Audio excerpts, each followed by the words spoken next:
Hi everyone, welcome back to the show. Today's stories is about one of Hollywood's biggest couples, Nicole Kidman and Keith Urban. They just announced their divorce after almost 20 years of marriage. Keith Urban is a Grammy-winning country star, known for his tattoos, ear piercings, and a tough past with addiction. Nicole Kidman, she's an Oscar-winning actress and one of the highest paid in the world, pulling in about $9 million a movie. Their love story began back in January 2005 at a gala in Los Angeles. Keith didn't call Nicole for 4 months, and she actually thought he wasn't interested. But when they did connect, sparks flew fast. By May 2006, they were already engaged. Just a month later, they got married in a beautiful candlelit ceremony in Australia, surrounded by family, friends, and many Hollywood guests. It was a truly unforgettable day.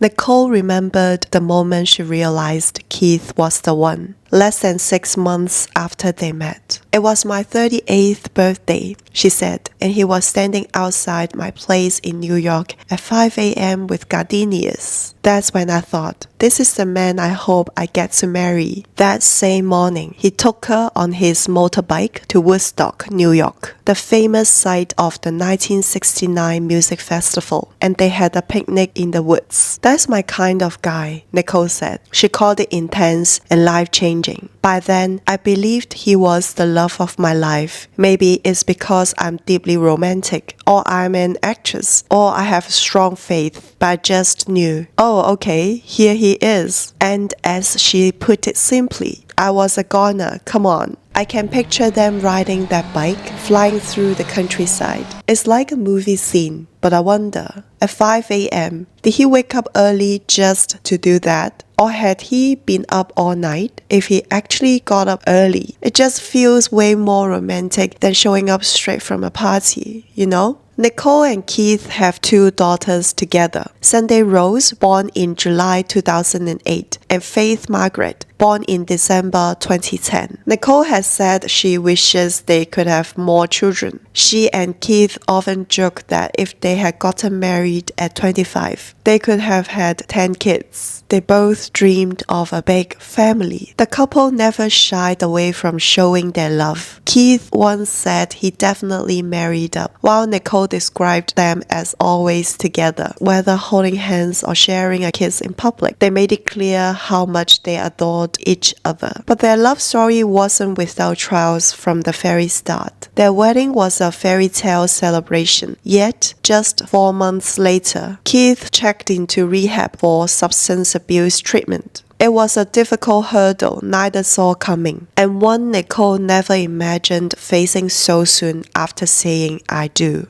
Keith had long been candid about his struggles. He admitted to relying on alcohol and drugs, including cocaine, early in his career, and had already been to rehab twice before. In a 2016 Rolling Stone interview, he reflected on his early days in Nashville, where breaking into the country music scene felt nearly impossible. Career anxiety and unresolved issues with his father, himself an alcoholic, pushed Keith down a destructive path, joining his roommate in heavy drinking and drug use. He said, when I was on stage, I felt good, but if I was not on stage, I was very, very insecure. I felt like I didn't have much of anything to offer. I was just an alien, away from the spotlight. He spent most of his time at home in a haze. Even after marrying Nicole in 2006, shaking those habits proved difficult. Seeing how serious things had become, Nicole staged an intervention with the help of Keith's friends. He went on to spend 3 months in rehab at the Betty Ford Center, an experience that would become a turning point for both of them. Keith has since credited Nicole with saving his life and helping him stay sober. A year later, he admitted that the fear of losing it all was the push he needed to commit to recovery.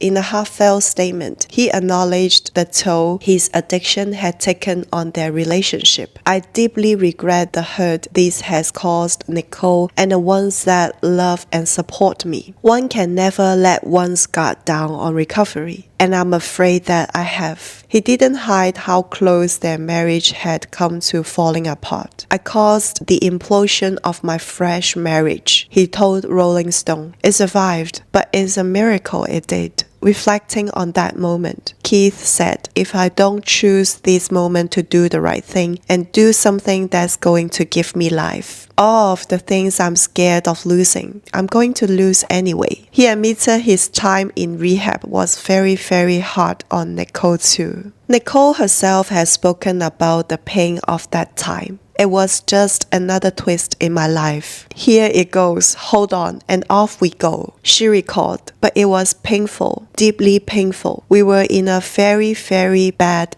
painful place and have managed to step through it. I hope that gives some people hope who may be in the same place. Things didn't calm down for long. Just 2 months after Keith entered rehab, only 6 months after their wedding, rumors about infidelity began to spread. A 23-year-old model named Amanda Wyatt came forward, claiming she had a secret relationship with Keith during his engagement to Nicole. According to Amanda, they met in 2004 at a Nashville bar called the Tin Roof. She said she simply introduced herself as a fan and was surprised their connection went beyond a one-night stand. Still, she insisted she never pressured Keith to commit. I was a fan of Keith's and longed to meet him, Amanda said. I walked right up and said, "Hi, Keith. I'm Amanda, and I'm a big fan." A couple of hours later, he came over and said, "You are Amanda, right?" Then he asked, "Do you party?" I knew what that meant. From that night on, a secret relationship unfolded. Amanda described spending evenings at Keith's Nashville home, soaking in a candlelit hot tub, sipping drinks, listening to music, and talking for hours. "He told me how beautiful I was," she said. "He always made me feel special. He told me he loved me."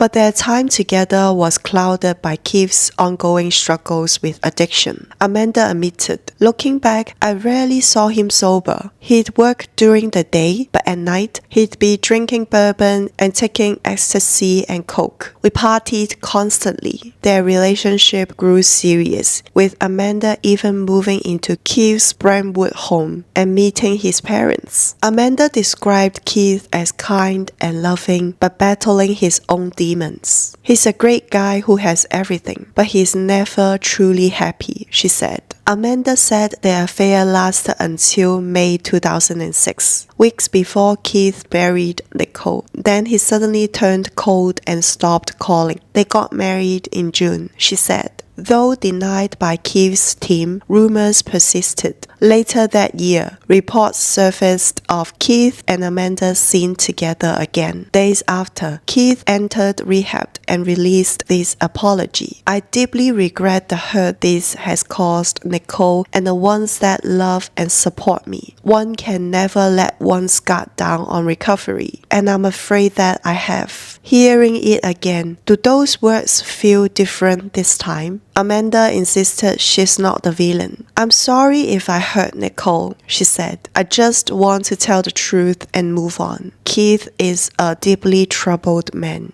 I hope, for Nicole's sake, that he sorts himself out. She deserves better. Hearing the news of Nicole Kidman and Keith Urban's divorce has me reflecting on where their story began. The rocky start. The early days full of both hope and struggle. Looking back over nearly 20 years together, it's clear their journey was filled with love, forgiveness, and resilience. But it also reminds us that even fairy tales can have shadows. It makes me wonder, is it just heartbreaking that after everything, they couldn't make it work? Or maybe, from the beginning, they just weren't meant to go the distance? Either way, their story proves that love is rarely simple, and sometimes, even the strongest bonds can fade.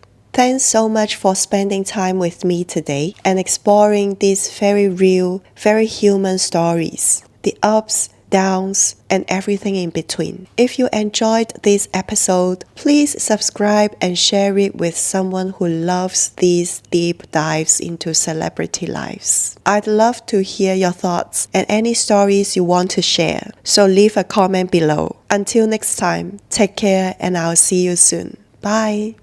I was a goner, come on.